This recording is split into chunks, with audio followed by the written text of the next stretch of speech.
안녕하십니까. 이것이 신앙 고백이다. 시리즈 7권 중 세 번째 책 하이델베르크 교리 문답서 제21주일 주제는 사도신경의 결론입니다. 그리고 문항으로서는 제54문이고 오늘은 그 두 번째 시간입니다. 54문은 463페이지에 있고요. 두 번째 오늘 공부는 465페이지에서 저희가 펼쳐서 공부하겠습니다. 저희의 교재는 바로 이 책입니다. 자, 그러면 463페이지로 갈까요? 예, 463페이지로 왔습니다.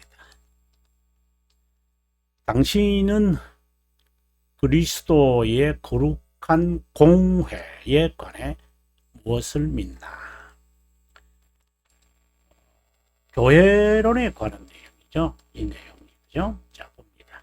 태초부터 세상 끝까지 하나님 아들 이 자신의 영과 말씀으로 모든 인류에게서 참된 믿음에 동의하면서 영생을 얻기로 선택된 교회를, 그래서 교회는 이제 선택된 자를 말합니다. 쉽게 말해서 일렉트라고 말하죠.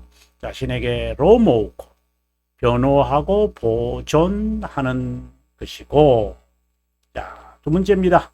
내가 현재도 영원토록 그 교회에 살아있는 이런 지체로서 남을 것이라고 믿는다는 것이다. 그래, 거룩한 공예와 성도가 서로 교제하는 것과 이런 내용들이 우리가 전개되겠습니다만은, 자, 그러면 463페이지에 5페이지에 있는 내용을 한번 보도록 할까요?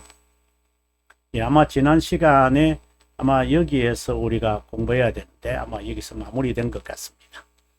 거룩한 공회는 무엇일까? 바로 간단하게 말하면 참된 교회다. 여기서 거룩한 공회, 거룩한 보편교회에 대한 정의를 내리지 않지만 참된 교회를 말한다.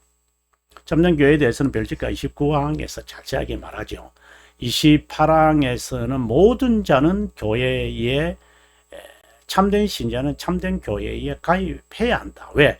참된 교회 밖에는 구원이 없기 때문이다. 만약에 참된 교회, 어느 교회든지, 교회라는 이름을 읽는데 참된 교회에 참된 신자가 있다. 그러면 참된 신자는 교회가 아닌데 왜 교회에 머물러 있어야 돼요? 그래서 참된 신자는 참된 교회를 찾게 되어 있다라는 것이죠. 일반적으로 교회는 불가시적 교회 또는 무형교회와 가시적 교회 또는 유형교회로, 또 어떤 사람들은 조직교회, 비조직교회, 개척교회, 기존교회, 이런 등등으로 또 자립교회, 미자립교회, 이런 다양한 것으로 말합니다. 대개 이제 조직교회라는 것은 이제 세례 성도의 30명 이상이 되면 장로가 한 사람을 선출하게 되겠죠. 이제 그렇게 해서 조직이 장로가 있고 그 다음에 거기에 안수집사가 있으면서 교회가 조직화되죠. 이제 체계를 잡게 되겠죠.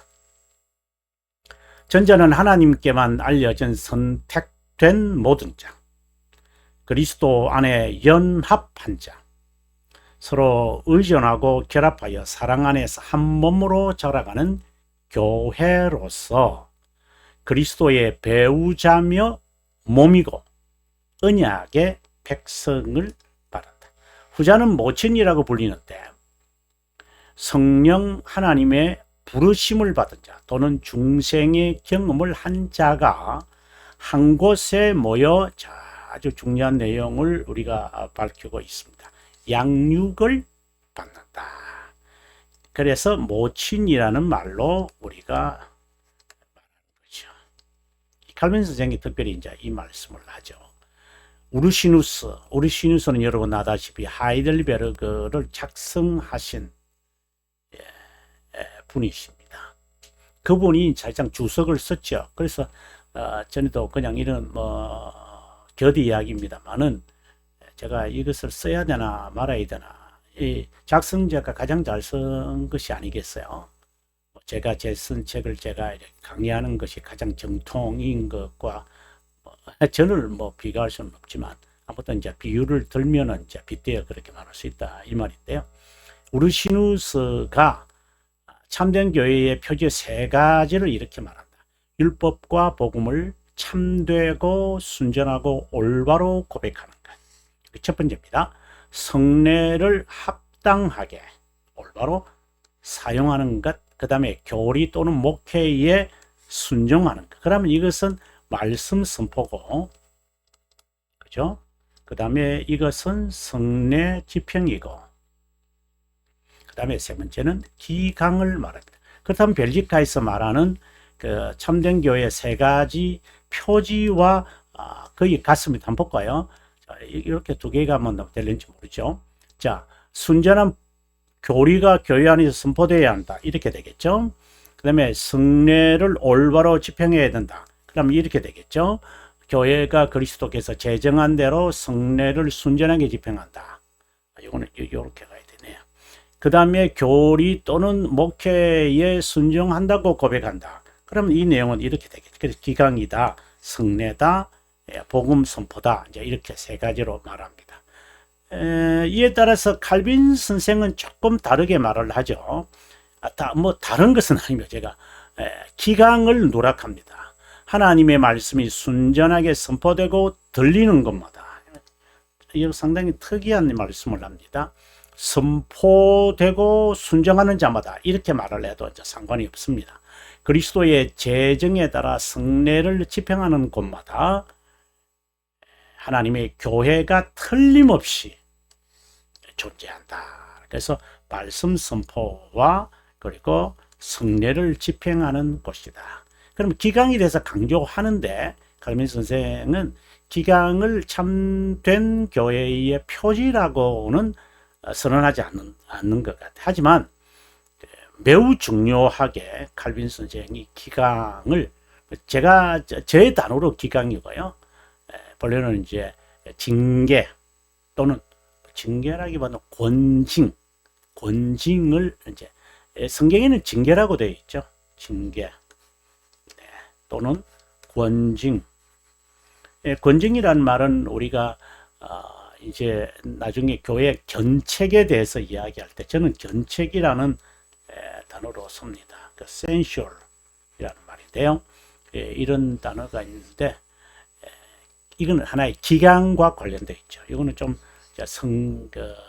훈련, 그러니까 훈계, 징계, 훈계 다 비슷한 말입니다만은 아무튼 이거는 아주 강조하는데도 칼빈 선생은 표지로는 넣지 않는데 전체 문맥을 봤을 때 하이델베르크에서 말하는 우르시누스의 그 설명과 벨지카 29항에서 귀도 드 브레가 작성한 그 벨지카 신앙 고백서와 이렇게 같은 맥락을 한다고 봅니다. 참된 교회라는 단어보다 거룩한 공예라고 표현하는 이유는 참된 교회 안에라도 위선적이고 거짓된 자들이 섞여 있다는 것을 전제하고 있다. 이단자나 이교, 근데 여기서 여러분 좀 물론 이제 그 민수기에서도 이제 그 말씀을 합니다만은 그 사장에도 그 말을 하고 출애굽기에서도 그 말씀을 하지만 출애굽을 할 때 이스라엘 백성만 탈출하는 것은 아니잖아요.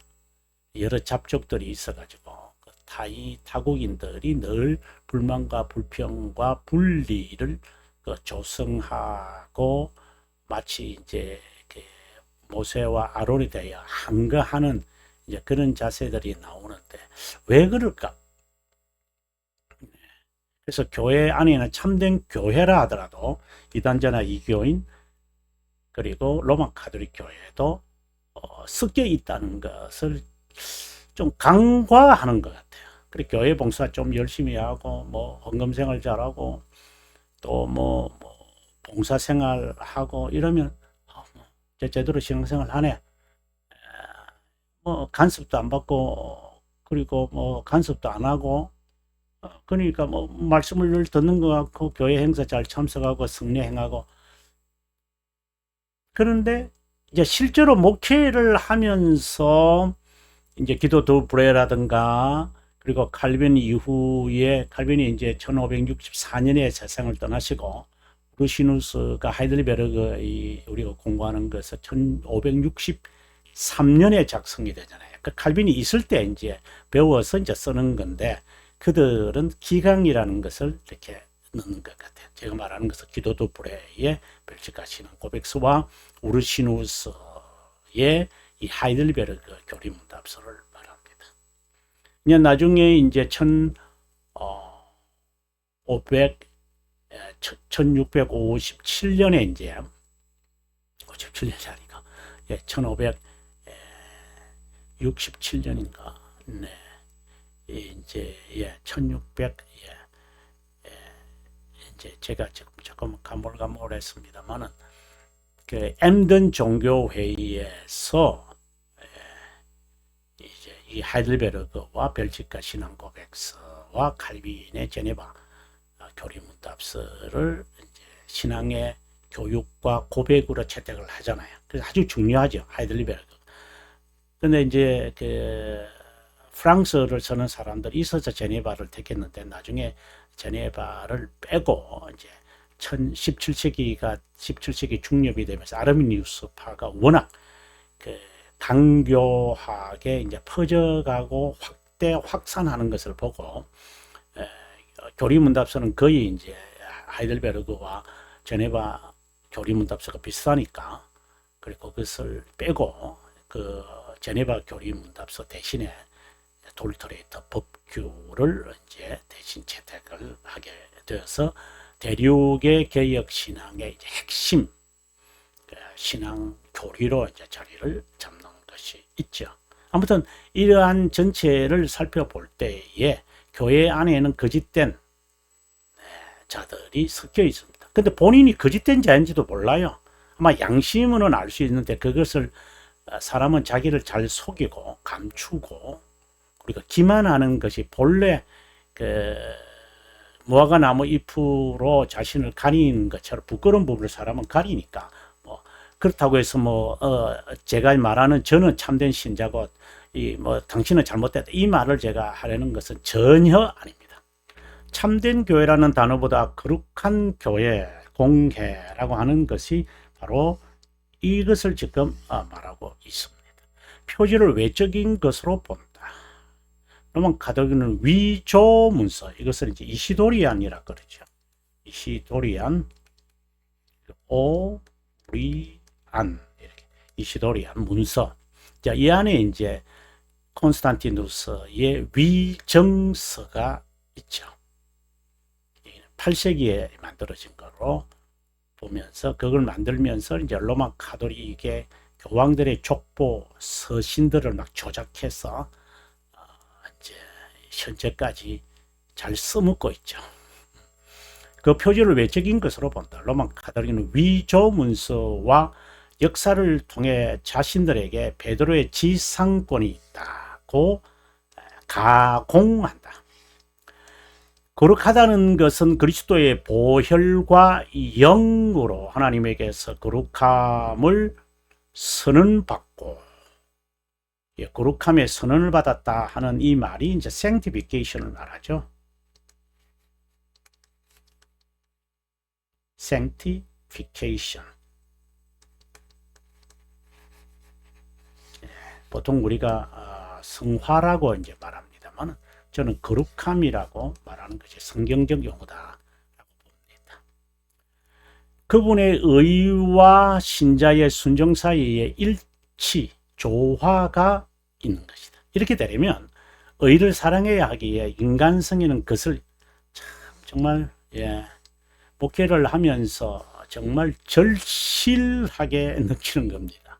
교수생활 하면서는 뭐 다 신학생들만 제가 대해서 그렇지만 목회를 할 때는 뭐 어정이 떠정이 뭐 성격 이런 사람부터, 물론 이제 신학생들은 이제 학생이니까 교수의 절대적 권위를 인정하지만, 성도들, 교회의 성도라고 하는 사람들은 목사를 우습게 볼 때가 있잖아요. 물론 우습게 하니까 우습게 보는 건지, 우습게 하지 않는데 우습게 보는 건지, 우습게 하더라도 존경하는 거지, 그거는 뭐 다양한 반응인데 별로 중요하지 않고, 중요한 것은 부패성 인간의 거슬러서 양육을 받고 기각을 받겠다는 자세를 과연 가지고 있는가. 뭐 가지고 있다 하더라도 그것을 얼마나 느슨하게 하면서 자기의 합리화와 그리고 다양한 방어 기제로 자기를 포장, 보호, 옹호하고 있는가. 그것은 또 사람마다 달라서, 그래, 그런 성향이 있다는 것을 제가 말씀을 드리는 거죠. 제 시대는 의의 규칙에 따르는 열정을 가져야 한다. 그래서 규칙과, 개인을 말할 때는 규칙이죠. 그죠? 그리고 대중이 말할 때는 법칙이죠. 그리고 이것이 이제 서로 종결되어지게 되면은 이것은 이제 원칙이 되겠죠. 이거는 이제 최종적인 것이고요. 이거는 대중적인 것이고, 이거는 개인적인 것입니다. 개인의 규칙이 있어야죠. 규정된 규칙이 있어야 되고, 정기적이고 regularity라고 영어에서 말하는데, 법칙이 있죠. 이렇게 해야 되겠다 하고 나름대로 이제 그 law와 같은 것을 말합니다. 원칙을 이제 세우고 우리가 살겠죠. 이제 원칙을 이제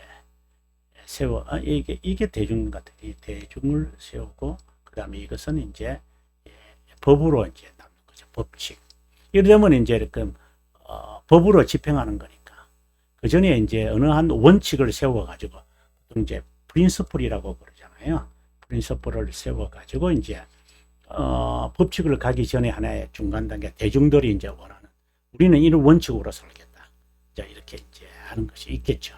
아무튼 제시된 의의 규칙을 따르는 열정을 가져야 한다. 이것은 하나님의 거룩을 닮아 우리도 거룩해야 한다는 명령이다. 이 거룩함의 선언이다. 거룩한 교회는 하나님의 보존과 지지를 받지만, 이따금 인간의 눈에 아무것도 아닌 것처럼 보이기도 하며 어떤 장소나 일부 인격에게 한정되거나 묶여있지도 않다. 온 세상에 퍼져 있고 흩어져 있지만 동일한 영, 그리고 믿음의 능력으로 심정과 뜻을 다하여 가입되고 연합됐다. 거룩한 교회라는 고백은, 자, 여기서 좀 머무르면 좋겠어. 거룩한 교회라고 하는 내용을 살폈다면 다음 시간에 467페이지네요. 467페이지. 예, 여러분 긴 시간 동안 함께 해주셔서 고맙습니다. 오늘은 거룩한 교회의 의미를 살폈고, 첫 번째 강의에서는 교회라는 것에 관심을 가졌고, 이제 다음 시간에는 보편교회라는 것이 무엇인가를 공부하도록 하겠습니다. 예, 여러분 정말 교회로는 중요합니다. 교회를 통하여 말씀의 선포를 듣고 또 우리가 자라나는 가정과 같습니다. 교회론에 대해서 여러분에게 자세하게 있는 대로 여러분에게 전달하려고 노력하겠습니다. 늘 가내와 가정과 그리고 하시는 일에 하나님의 평강이 함께 하시기 바랍니다. 저는 다음 시간에 뵙겠습니다.